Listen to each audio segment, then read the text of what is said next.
Page number 61 question number 1 तिथं दिलेला आहे बघा. There are pleasant and polite ways of referring to people with physical and mental disabilities. Fill in the table below.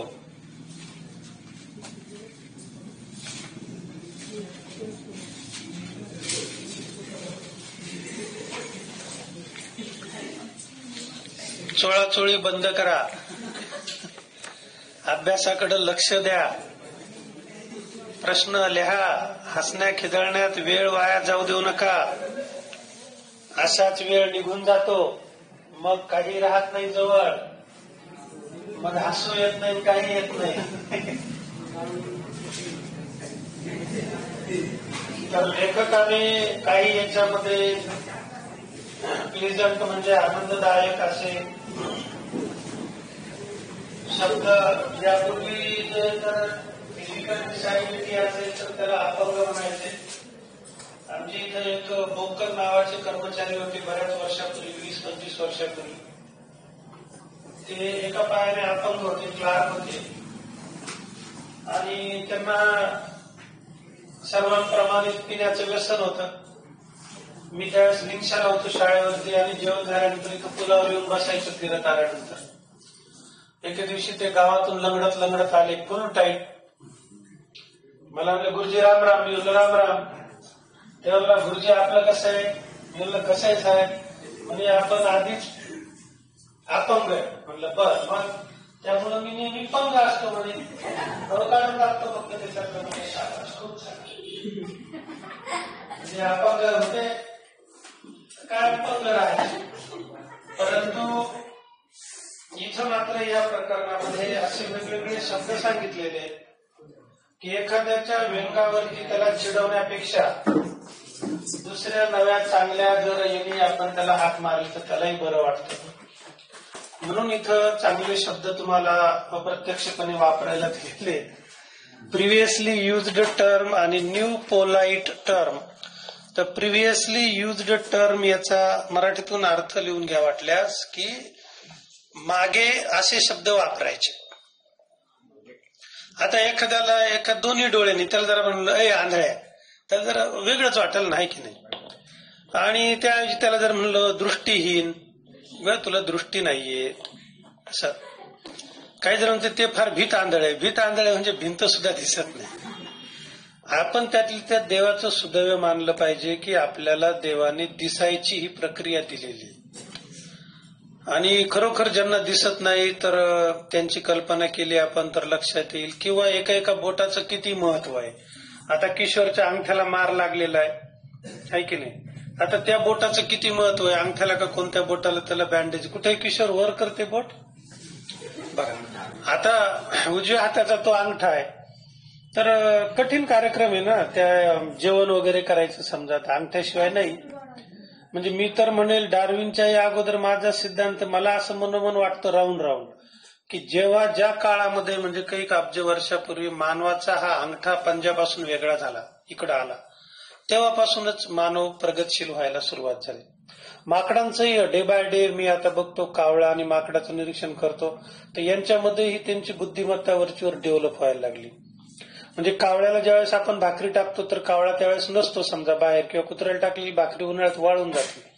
तर माझ्या अंगणामध्ये येणारे बरेचसे कावळे जे कदाचित माझी सावली पडली म्हणून हुशार होत असतील, ते ती वाळलेली भाकरी घेतात आणि मी जिथं पाणी प्यायला ठेवलं त्याच्यात बुडवतात चोचीने, तिला ओली करतात, आणि नंतर तिथे अशी एका साईडला ठेवून ती ओली झाल्यानंतर मऊ होते, नंतर टोचा मारून खातात. इतकं ब्रिलियंट. आता माकडाच्या संदर्भामध्ये त्यांची जी इन्क्रीजमेंट व्हायला लागली तर ती या पद्धतीने की ते आमच्या टाकीचं झाकण उघडून पाणी पितात. म्हणजे त्यांची बुद्धिमत्ता डेव्हलप व्हायला लागली. तर चला आता तक्ता लिहून झाला असेल. पहिला आहे व्हिज्युअली चॅलेंजला म्हणतात ब्लाइंड, BLIND. ब्लाइंड म्हणजे आंधळा. लिहायचं म्हणजे तुमच्यासाठी चालू सेवा महाराज मंडळी.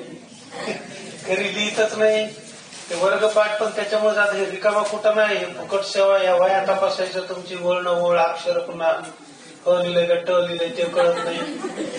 म्हणजे असे तुमचे बेहतरीन अक्षर बघायचे. आणि म्हणून मग ते ज्यांनी आज जमा केलं त्यांच्याच यादी करणारे मी. त्याच्या व्यतिरिक्त नंतर वही आली की तिला 10 रुपये दंड. नाही, दोन्ही 5 रुपये कमी, स्वस्त. नंतर दुसरा शब्द दिलेला आहे हिअरिंग हे डीप. डीपला लिहा ऐकू न येणे म्हणजेच बोलता न येणे म्हणजे बहिरा. तर त्याला म्हणायचं हिअरिंग इम्पेअर्ड.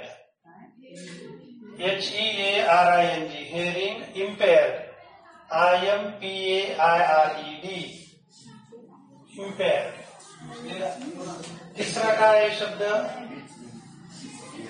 काय स्पीच इम्पेअर्ड. त्याला म्हणायचं डंब. DUMB dumb. स्पीच इम्पेअर्ड आपल्या असते त्याला स्पीच म्हणतात. हे वेगवेगळे शब्द येतात पीचच्या संदर्भामध्ये. PEACH, PEECH आणि PITCH आणि हा स्पीच म्हणजे यालाही आपण स्पीच म्हणतो. आणि बऱ्याच मुलांना माहिती नसतं, क्रिकेट खेळणाऱ्यांना तर खूपच ज्ञान राहतं. तर स्पीच खराब हो गया ना, हो स्पीच. स्पीच कसं काय खराब आहे म्हणजे बोलण्यात काही फरक असेल. नंतर लक्षात आलं ती खालची जी पट्टी केलेली असते 22 यार्डाची त्याला पीच म्हणतात. पीच परत त्याला माहितीच नाही स्पीच खराब हो गया हो उखाड़ के दिया. डंब म्हणजे स्पीच इम्पेअर्ड.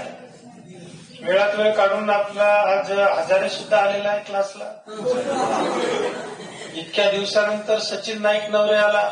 मला फार आनंद वाटला की जीवनात थोडाफार वेळ काढून तुम्ही शिक्षणाला द्यायला. कधी मधी शाळेत जात जा. शिक्षक लोक आहेत का गेले ते बघत जा. 10वीचे शेवटचे 2 महिने राहिलेले आणि म्हणून त्या 2 महिन्यामध्ये एकही दिवस शाळा बुडू नका, क्लास बुडू नका. क्लासची फी तर कदापि बुडू नका. कारण इथं तुम्ही बुडवलं की तितके तुम्ही बुडलेच समजा 100%. माझ्याच क्लासची नाही, कोणाच्याच क्लासची फीस बुडवायची. मी तर मग कोणाच्याच का. आयुष्य सर्वात सोपं, सरळ मार्गी आणि आनंदी जगायचा एकमेव मार्ग असा आहे तो म्हणजे पैशाचं सुख. आणि हे सुख राहतं की आयुष्यात आपण कटाक्ष ठेवायचा का कोणाचे चारणे सुद्धा मी बुडवणार आणि माझ्यावर कोणाचं कर्जही नसलं पाहिजे. तेव्हा मी आरामात काय आहे माझ्याजवळ तेवढे घोडे प्राणी कोणालाही लावू शकतो. बसायला समजा कुठे. तर चला वळूया. पोलाईट म्हणजे चांगल्या मार्गाने बोलायचंय आपल्याला. चौथा शब्द आहे मेंटली चॅलेंज्ड. त्याला म्हणतात MED मॅड. मेंटली चॅलेंज्ड या गोष्टी आपल्या हातात नसतात. Mentally challenged MENTALLY challenged CHALLENGED. त्यामुळं कधीच कोणाला. मी तर तुम्हाला वारंवार आता जी मुलं 6वी 7वी पासून क्लास करतायत अगदी पहिल्यापासून सांगतो की पसंत नापसंत हा जो प्रकार तुमच्या आयुष्यामध्ये जोपर्यंत असेल तोपर्यंत तुमच्या आयुष्याला सुखच लाभणार नाही. म्हणजे जे निसर्ग निर्मित आहे त्याला आपण जर नाव ठेवतो. बऱ्याच मुली मुलांना नाकारतात, बरेच मुलं मुलींना नाकारतात. मला त्यांची कमाल वाटते की मला ही मुलगी पसंत नाही, ती मुलगी पसंत नाही.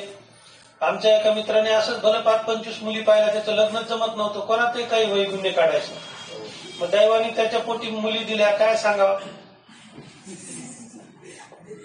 जाऊ द्या, काय बोलायचं आपण. परंतु हा प्रकारच आपल्या आयुष्यात घडला नाही पाहिजे. जी निसर्गाची निर्मिती देवाने जे निर्माण केलेलं आहे आपल्याला असा अधिकार नाही. म्हणजे बऱ्याचदा काही मुलं मुलीला नाकारतात, मला मुलगी पसंत नाही म्हणून. तर तो त्या मुलीच्या स्वाभिमानावरती केलेला हल्ला असतो. मग तुमची बहीण असेल किंवा कोणी असेल. किंवा एखाद्या मुलीने मुलाला नाकारलं, मला मुलगा पसंत नाही. मग हे पालकांनी लक्षात घेणं जरुरी की अशा ठिकाणी आपण जायचंच नाही. त्या पोराला किती वाईट वाटत असेल. आयुष्यभर बी त्याच्या डोक्यामध्ये खटका राहत असेल की मला त्या मुलीने नाकारलं होतं, मरेपर्यंत मी मायाची लई अशी कशी असेल म्हणून की नाही ते पोर. किंवा एखाद्या मुलीला तुम्ही नकार दिला किंवा तुमच्या बहिणीला तुमच्यापैकी एखाद्याच्या बहिणीचं लग्न झालं असेल किंवा तुमच्यापैकी एखाद्याच्या बहिणीला एखाद्या नवऱ्या मुलाने नाकारला असेल, तर किती तुमच्या घरातून त्याच्या विरुद्ध निगेटिव्ह प्रतिक्रिया येतात. आपण चांगलं बोलतो त्या व्यक्तीबद्दल. आणि म्हणून आयुष्यामध्ये एकतर असा प्रकार घडू नये किंवा जी पण सोयरीक आली तिला होच म्हणायचं. आमच्यासारखं, आमचे चारही भाऊ ते म्हणले दादा जसं केलं तसंच आम्ही करणार. बाबा म्हणे अरे ती मुलगी आम्हालाच पसंत आहे. म्हणलं मग तुम्हाला पसंत आहे तर तुमचा प्रॉब्लेम, मला कोणी पण पसंत आहे. लग्न लुळं कसं असलं तरी माझ्यात कॉन्फिडन्स मी संसार करेन, मला माहिती होतं. त्यामुळे जीवनात हे दुसरे काही प्रॉब्लेम आमच्याकडे आले नाही. आता तुम्ही ज्याला पाहून पसंत करता त्याचे मग पुढे अपंगत्व तयार होतं. ते या धड्यात सांगितलेलं आहे की ते आपल्या हातात आहे का? आपल्या पोटी जन्माला येणाऱ्या लेकराचं रूप सौंदर्य आपल्या हातात आहे का? नाहीये. म्हणजे निसर्ग निर्माण केले त्याला आपण नाव ठेवू नये. तुम्हाला एखाद्या नाकारलं तर किती दुःख होतं. तो अपंगाचाच प्रकार आहे म्हणून तुम्हाला सांगतो. आणि म्हणून एखाद्याच्या शारीरिक व्यंगावरती ज्यावेळेस लोक चिडवतात तर त्याचा आपल्याला प्रचंड राग आला पाहिजे. ते त्याला हटकून आलंय का? त्याला आता हाकीम साहेबांचं काय हटकून आलेलं होतं का? नाही. एखादा आजार होतो, एखाद्याला काहीतरी दुखतं, काही पण ही लोक कॉन्फिडंट असतात, मनाने खूप चांगली असतात. आपला अमोल होता इतके वर्ष, 2-3 वर्ष आपल्याकडे. बाळू होतं एका पायाने अपंग. आता याचा अमोलचा अपंगत्व त्याच्या छातीमध्येच कुबड निघते, त्याचा लेकराचा काय दोष? आणि म्हणून अशा व्यक्तींना आपण सन्मानाने बघितलं पाहिजे, वागवलं पाहिजे. त्या प्रत्यक्ष त्या व्यक्तीचा काही दोष नसतो. दॅट इज फिजिकल डिसऑर्डर, शारीरिक वैगुण्य. आणि म्हणून तुमच्या बाबतीमध्ये समजा यदा कदाचित मी सांगेन, प्रत्येकाला आपल्या रूपावरती, आपल्या सौंदर्यावरती अभिमान आणि स्वाभिमान असतो निश्चितच. आणि त्याला कोणी जर दगड मारला तर माणसाला प्रचंड वेदना होते. बरोबर आहे. म्हणजे मी या मताचा आहे. आणि त्याच्यावरती जर कोणी असं करत असेल तर मग मी त्याला अपंग समजतो. आणि इतक्या वर्षाच्या अनुभवातून तुम्हाला सांगू इच्छितो की कदाचित अशी जर वेळ आली, येऊ नये कोणावर, पण तुम्हाला जर असा प्रसंग आला की घरच्यांनी कुठेतरी आता सोयरे दायरे जुने, एवढ्या लवकर काही बदलणार नाही. जुन्या काळातले अजूनही संस्कार आहे. मुलाला पाहायला बोलवतात, सामाजिक भान राहतं वगैरे, तर मुलंही त्या मुलीला पाहायला जातात वगैरे, असे प्रकार घडतात. अजूनही चाललेत. नाही असं नाही की प्रत्येक विद्यार्थी माझ्यासारखंच वागेल असं नाही. प्रत्येकाला काही सामाजिक रूल्स अँड रेग्युलेशन असतात, तेही पाळायला लागतात, बघायला जावंच लागतं. मी गेलो नाही, मी म्हणलं मला काही गरजच नाही बघायला जायचं. तुम्ही कोणत्याही मुलीबरोबर सांगा मी लग्न करायला तयार आहे. मग ते म्हणलं जाऊ द्या, मग एक जबरदस्त लेकरू आपल्या पोटी ठेवलं, काही टेन्शन नाही. मग बाकीच्यांचंही तसंच झालं. तर का? तर हे संस्काराची गोष्ट राहते आणि ती पुढच्या पिढीमध्ये पाजरत जावं. डॉक्टरचे तर सासू असेल त्याच्या दवाखान्यात येऊन बसले. त्यांनी फक्त सांगितलं होतं की या तारखेपर्यंत रात्री 10 वाजेपर्यंत मला जी सोयरीक येईल ती मी करीन, आणि जर नाही आले तर मग तुमच्या मुलीबरोबर लग्न करीन. तर डॉक्टरचे सासू सासरे दोघेही लेक्चरर. आता तो रिटायर झाले. सासूबाई आमच्या मामी गेल्या वर्षी रिटायर झाल्या आणि आमचे जे मामा आहेत म्हणजे जयाचे वडील ते 3 वर्षापूर्वी रिटायर झाले. ते प्राचार्य होते डीएड कॉलेजला आणि सासूबाई प्राचार्य होते आपल्यासारखे लालबहादूर शाळेत. तर दोघं नवरा बायको सुशिक्षित होते. ते दवाखान्यात येऊन बसले ओपीडी मध्ये. बरोबर 10 वाजले. 10 वाजेपर्यंत काहीच म्हणले. मी डॉक्टर समोर खुर्च्या टाकून बसले तिथं दवाखान्यात. त्याचं पेशंट चेकिंगचं काम चालू होतं. 10 वाजता मग आमचे मामा म्हणले डॉक्टर साहेब 10 वाजले बघा. डॉक्टर म्हणले हो डन, तयार आहे म्हणजे मी तुमच्या मुलीबरोबर लग्न झालं. हे प्रॅक्टिकल घडलंय आमच्या आयुष्यात आणि रेकॉर्डेड आहे. म्हणजे सध्याची रेकॉर्डिंग चालू आहे. तुम्हाला सांगतो हे सत्य. अशा पद्धतीने आपण आयुष्यात जगलो तर अडचण येत नाही. आपण एखाद्या मुलीमध्ये दोष काढतो, एखाद्या मुलामध्ये दोष काढतो म्हणजे त्या अपंगत्वाच नजर असते. दोष काढणे म्हणजे अपंग. एखाद्यामध्ये तुम्हाला शारीरिक वैगुण्य दिसतं म्हणजे अपंग. ही माझ्यासाठी सोपी व्याख्या. म्हणून आपले सगळे निर्माण केलेले जेवढे प्रॉडक्ट आहे हे सगळे सुंदर आहे. कोणतंही येऊ दे, ऍक्सेप्ट करा, सगळ्याच गोष्टी जातात. एखाद्या समजा मुलीला सगळ्यांनीच नाकारलेलं आहे, त्या मुलींना तुम्ही जर स्वीकारलं, 25 जणांनी नाकारलेल्या मुलीला 26 स्वीकारतो, तिच्या मनामध्ये त्याच्याबद्दल किती प्रचंड आदर असेल विचार करा ना तुम्ही. अरे मला 25 जणांनी नाकारलं म्हणजे त्याच्यामध्ये 5 वर्ष माझे गेले. 5 वर्ष म्हणजे त्याला 3 निघूनलं तर 3 15 म्हणजे 1600-1700 दिवस तिच्या मनामध्ये किती घृणा निर्माण झाली असेल पुरुष जातीबद्दल. आणि 26वा जो मुलगा आहे तो तिला पसंत करतो म्हणजे त्या मुलाबद्दल तिच्या मनामध्ये किती प्रचंड आदर असेल. आणि किती प्रेम करत असेल मग त्याच्यावरती, म्हणून त्यांचं आयुष्य सुखी राहत. हे त्याच्या मागचं रिझल्ट. आणि असा कॉन्फिडन्स असला तर मग आपल्या वैवाहिक जीवनामध्ये काही अडचण नाही. हा माझा वैयक्तिक स्वानुभव आहे. म्हणून अपंगाची नजर सोडावी. दुसरं आहे lame, physically disabled. Physically disabled.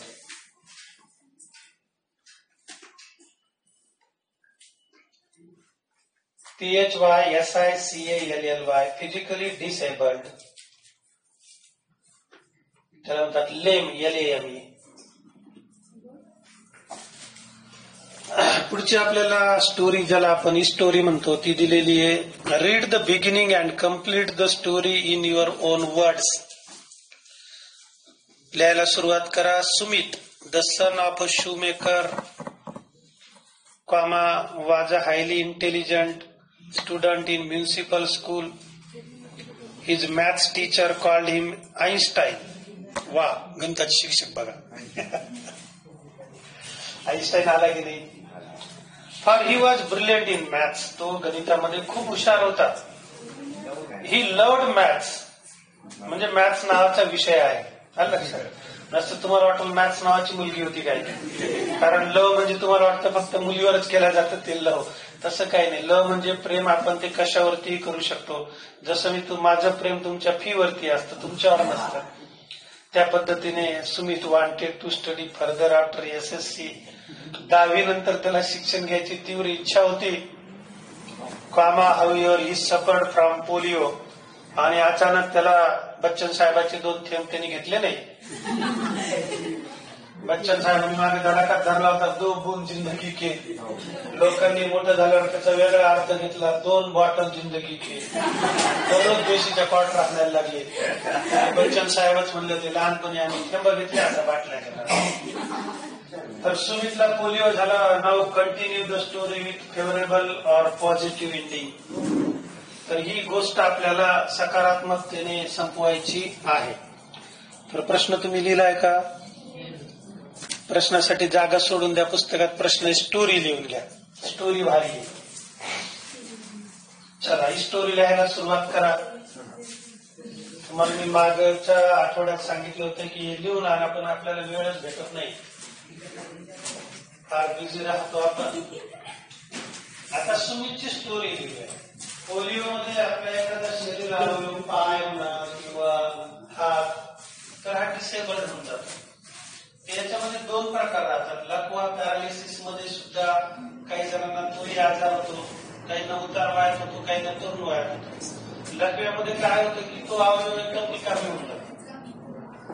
म्हणजे मग काही जणांना ते लकवामध्ये नुसता असा हालत राहते, काहीच नुसता असा हात आला असं. आणि काहींना मानेला लकवा होतो, ते कधी होतं चल चल चल. काही मुलींना किंवा बाळाला मानेला लकवा होतो, नाही नाही नाही नाही. असे 2 एकमेकांसमोर आले गंमतच. असंही होतं आजार, कोणालाही होऊ शकतात. ते आपल्या हातात येतात, नाही हातामध्ये. त्याच्यामुळे आपलं जे हातामध्ये ते करायचं, जे हातात ते सोडून द्यायचं. चला, गोष्ट घ्या, स्टोरी घ्या. म्हणून कोणाचंही कोणतंही वैगुण्य असेल तर त्याच्याकडे आपण सहानुभूतीच्या नजरेने बघितलं पाहिजे. त्यामध्ये त्या व्यक्तीचा कुठलाही दोष नसतो. आलं का लक्षात? किती आपण फिजिकली फिट राहिलो, शरीर किती चांगलं असलं तर आता साध्या 4 दिवसापूर्वीचा अनुभव सांगतो. मॅडमला आता काउंटरवर कोणी लहान पोरं, शेंबडे पोर येते, 2 सर्दी फिरती झाली तर मॅडम अफेक्टेड झाले. आता घरातल्या घरात बायकोशी कुठं सोशल डिस्टन्सिंग ठेवता येतं, आहे की? 2च जण घरामध्ये. मग मॅडम कडून सर्दी मला आली. आज बरं वाटतंय, म्हणजे आज 90% जरा एकदम ओके फिलिंग आहे. म्हणजे मध्ये 3-4 दिवस खूप कठीण. बरं, धंदा आहे, सुट्टी देता येत नाही. आणि म्हणून मग ते धकून नेतात आलं. बारीक सर्दी जरी झाली तर माणूस एवढा बेजार होतो. तर विचार करा, ज्यांना अपंगत्व आहे त्यांना कितीतरी येतं, हे करावं लागतं की नाही. आता नुसता अंगठ्याला बँडेज आहे किशोरच्या, तर जेवण अवघड आहे ना. भाकरी 4 बोटाने काय धरता येणार? वांगाचं देठही धरता येईल, वांग धरता येईल, एवढं अवघड आहे. मग ज्यांना हातच नाही किती अवघड त्या माणसाचं जीवन, पण तरी ती लोक आनंदाने सकारात्मकतेने जगतात. हा संदेश त्यांच्याकडून घ्या. पायाला नुसती ठेच लागली आणि एका पायाला जर आपला मुरगळा तरी चालताना किती त्रास होतो. विचार करा, ज्याला एक पायच नाही, आपण किती भाग्यवान आहे. म्हणून आपण त्या निसर्गाचे आभार मानायला पाहिजे. आणि ज्याला नाही त्याला जेवढी मदत करता येईल तेवढी मदत आपण करायला पाहिजे. का त्याला आपण चिडवायला पाहिजे? आपण चिडवून आनंद घेतो, मग देव तुमचा बदला घेतो. म्हणजे या समृद्ध आयुष्यामध्ये असे अनुभव घेतले. आमच्या इथे एक बबन जावळे नावाचे कर्मचारी होते, आहेत अजून, डांबरूळचे. ते आमच्या सूर्यवंशी काकाला, जीएल सूर्यवंशी काकांना 12 डॉक्टरच्या गोळ्या सुरू होत्या. थोडं मेंटल त्यांच्यावर टेन्शन आलं जरा, किल्लारीच्या भूकंपानंतर 93 नंतर. मग कधी आम्ही बाहेर जमलो असं गप्पा मारीत बसलो शेकायला, तर त्यावेळेस कॉलेजात खूप लोक होते. सूर्यवंशी काका यांच्या टाक महाराजच्या घरामध्ये राहायचे.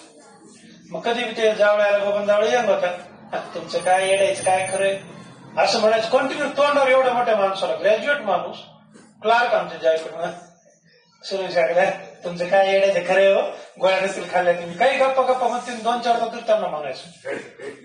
95-96 पासून त्याचा धडाका सुरू राहायचा. नेमके हे सगळे लोक गप्पा मारला आपल्या पायरीवरती येऊन बसायचे समोर. तिथे पाईप टाकलेले, मोठा पाईप टाकलेला असायचा. आणि मी बॅचलर होतो, मला टाइमपास आले की ते गप्पा मारत बसायचं. योगाने असं झालं, आपण जावळीची वेळ झालं आणि त्याला गोळ्या सुरू झाल्या. म्हणून असं कोणाला नाव नाही ठेवायचं. आलं का लक्षात? ओम खाली कर, लास्ट होईल. 5 मिनिटं आहेत अजून.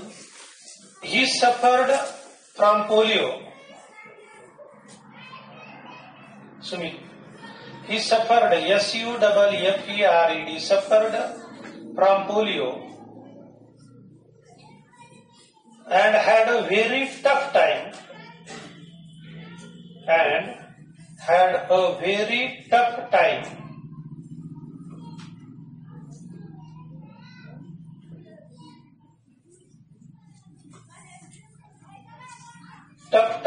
to go to school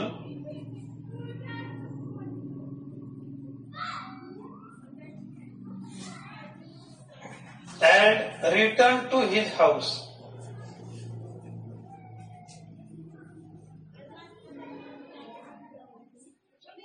शाळेत जाणं आणि घरी येणं याच्यामध्ये त्याला फार त्रास व्हायला लागला. पोलिओ झाल्यामुळं शारीरिक बंधनं आले. एवढे दो बूंद जिंदगी के सांगितल्यानंतर सुद्धा जगामध्ये अजूनही पोलिओ आहे. याचे व्हायरसेस जे तर ते कुठंतरी मानवी शरीरात अजूनही जिवंत आहे. म्हणून दरवर्षी 2 थेंब द्यावे लागतात. कारण काही लोक हे थेंब घ्यायचेच विसरून जातात. काही जण म्हणतात आमच्या धर्मात असं देतच नाही. आता कोणता धर्म आहे, कोणत्या देवाला की आला होता लिहून ठेवायचं, असे बरेचसे प्रकार जगाच्या पातळीवरती घडतात. ते पोलिओ घेतच नाही. आणि मग तो विषाणू उड्या मारीत कोणातरी शरीरात घुसतो, तो त्याचा कार्यक्रम दाखवतो. म्हणजे हा प्रकार सुरू आहे. लोक नाही मानत. आता कोरोनाची लस आहे समजा, खरी खोटी देव झाली, पण घ्यायची ना टोचून. राहिलं तर राहील, नाही राहिलं तर दुसरं काहीतरी होईल. पण आम्हाला नको. म्हणजे कोरोनाला लोक काही जाऊ देणार नाही. तो कुठं ना कुठं जिवंत ठेवणारच, तुमचा आमचा नंबर लावणारच. म्हणजे असे लोकही पृथ्वी तलावरती देव जन्माला घालतो. म्हणून हा पोलिओ. आता आमच्या लहानपणापासून पोलिओ, आमच्या वेळेस तर टोचायचे दोन, आता तर नुसतं वरून थेंब सोडायचे. त्याच्यातही लोक चमत्कारी, काल टीव्हीवर बातमी होती, त्या पोलिओ डोस मध्ये एका पठ्ठ्याने डोस नव्हते, सॅनिटायझरची थेंब टाकली त्या पोरात. कर्मचारी एवढे बहादर. 25 पोरं दवाखान्यात ऍडमिट, सॅनिटायझर थेंबते. पोराला गुंगी आली असं काय गुंगली असतील पोरं. काय कमाल लोक. पुढे to make matter worse. To make matter worse, यातच पुढची भर पडली. Sumit had always been teased. Sumit had always been, B-E-E-N, been teased, T-E-A-S-E-D, by his schoolmates by his schoolmates because of his disability.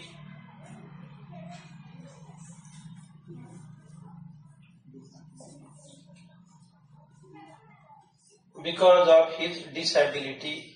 त्याचे वर्गमित्र त्याला चिडवायचे. And he was worried.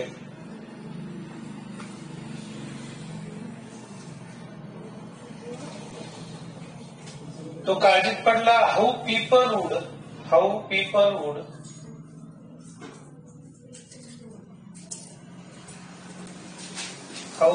would react.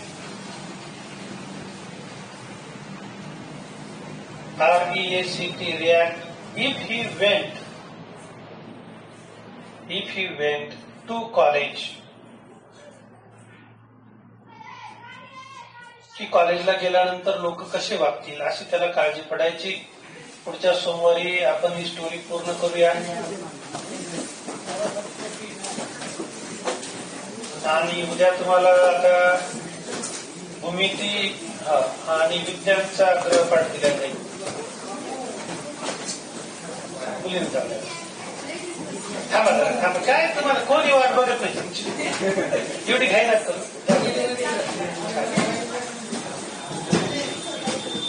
मुलींना जाऊ द्या अगोदर.